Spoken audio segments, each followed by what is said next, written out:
Salam salam, savais-tu que le fondateur du wahhabisme, Ibn Abdul Wahhab, est un grand élève d'un grand soufi? Ah bon? Tiens. Source? Eh oui, on se dirige vers les chroniques de Ibn Bishr, un grand chroniqueur wahhabite qui dans ses chroniques nous rapporte des événements chaque année. Et parmi les événements qu'il nous rapporte, c'est Ibn Bishr, dans ses chroniques, les événements de l'année 1165 de l'Hégire. Ibn Bishr nous dit que durant cette année, توفي الشيخ العلامة Muhammad Hayat al-Sindi. Ibn Bishr nous dit que durant cette année meurt le grand cheikh, le grand savant Muhammad Hayat al-Sindi de Médine. Ibn Bishr nous dit que ce cheikh avait une grande science en hadith, donc dans la science du hadith,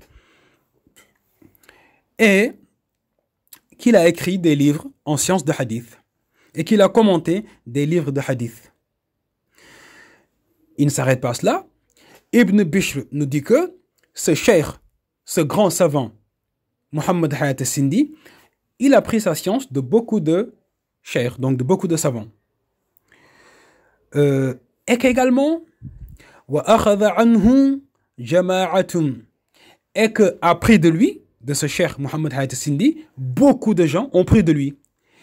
Et il nous dit que parmi les plus importants, parmi ses plus grands élèves, Cheikh al-Islam Muhammad ibn Abdul Wahhab.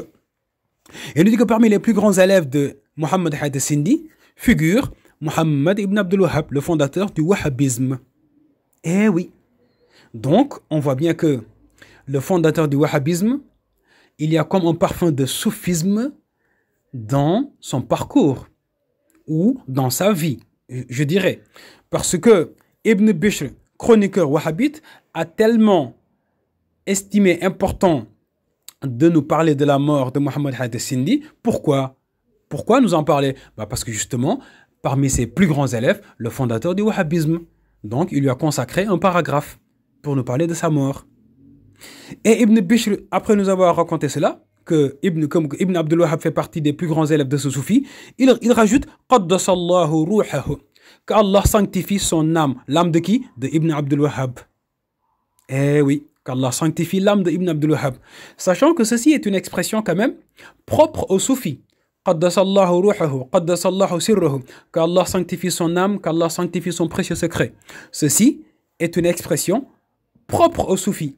Mais là, sans gêne, Ibn Bishr l'utilise en parlant de soufis. Et que Muhammad ibn Abdul Wahhab est un élève, fait partie des plus grands élèves. Non, c'est pas un élève, fait partie des plus grands élèves. Wa min ajallihim, parmi les plus grands élèves de ce cher soufi, Ibn Abdul Wahhab. Mais tiens, d'où alors les suiveurs wahhabites nous disent que le soufisme est à fuir, est une mauvaise chose, sachant que leur plus grand cheikh fait partie des plus grands élèves d'un soufi. Comment peut-on expliquer cette apparente contradiction?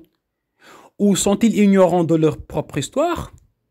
Je pense que c'est plutôt la deuxième option. C'est qu'ils ignorent en fait. Malheureusement, vous savez, la plupart des suiveurs des wahhabites ignorent ce qu'il y a dans les chroniques wahhabites. Là, ils ne pourront pas dire que non, ceci est une invention de soufis ou bien de ash'ari ou bien de chiites. Non, ce sont les propres textes de Ibn Bishr, chroniqueur wahhabite, qui par ailleurs estime que ces chroniques sont les plus authentiques parmi celles qui existent. Assalamu alaikum.